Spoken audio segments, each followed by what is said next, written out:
looked up at the CCTV camera above his head. Frozen, lifeless on its gimbal mount. Still out of action, just the way Warren liked it. Mickey quickly slipped into a doorway and squatted down, affecting to fiddle with a bootlace. Peeped round the corner, looking down the pavement. The club opposite Warren Margetson's pitch would still be 9/10 empty. Its drinks too expensive while the pubs were open. But Warren was already on duty, as any good dealer would be. A professional of a sort, Warren. And there were more than one sort of client in his line of business. Some of them dabbling, some of them hardened recreational users, some of them functioning addicts, and some just victims. Like Katie. Mickey got back to his feet and turned away. He walked casually down Jervis Road for 100 yards, then turned left into Nelson Road. Still strolling, in no rush. The street empty, other than for a single passing car. Flickering screens behind lace curtains told their story. People settling down to a night of delivered takeaway and on-demand.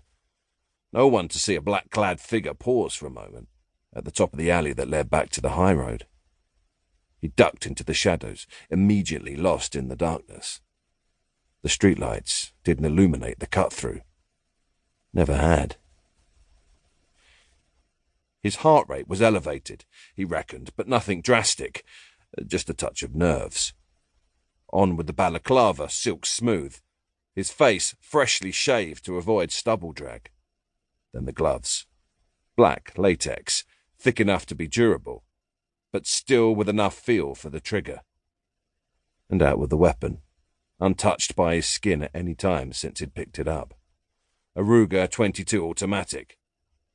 Black metal, boxy framed, but small enough to be hidden in a hand. Its protruding muzzle screw-threaded. Ugly, but functional. The suppressor glided down onto the threads with a well-oiled absence of any sound, as recommended by Martin, which, given his expertise, was good enough for Mickey. It's not what you might have imagined, I get that, but you'll thank me when you're doing the job, I promise you that. Fires 22 subsonic ammunition, as quiet as a nun's fart. All you have to do is put a round into his head from a foot away, right? Physics will do the rest. He frowned at his old schoolmate, looking hard at the small automatic nestled in its foam-lined case. A 24-hour loan to Martin from a fellow dealer. The intra-library loan of the illegal gun trade, picked up on his way home from Lambeth Road that afternoon. Physics? Isn't it all physics? Martin had shaken his head, grinning like the conscience-less fixer that life had made him. Life, and of course, his Auntie Steph. This is special physics, Mickey, my son. And, I should add, physics with a proven track record. This pistol's already done 3 jobs and never yet been identified. Because when you put one of these, holding up the tiny bullet, into a bloke's head from a foot away, it doesn't have the power to break out the other side. Not enough energy. But it will keep moving, and so it goes round and round and round, turning his brain into soup, until it stops. Battered out of all recognition, just a lump of metal that can be sussed for a 22 all right, but without barrel striations. He'd known what those were, of course, but allowed his friend to keep talking.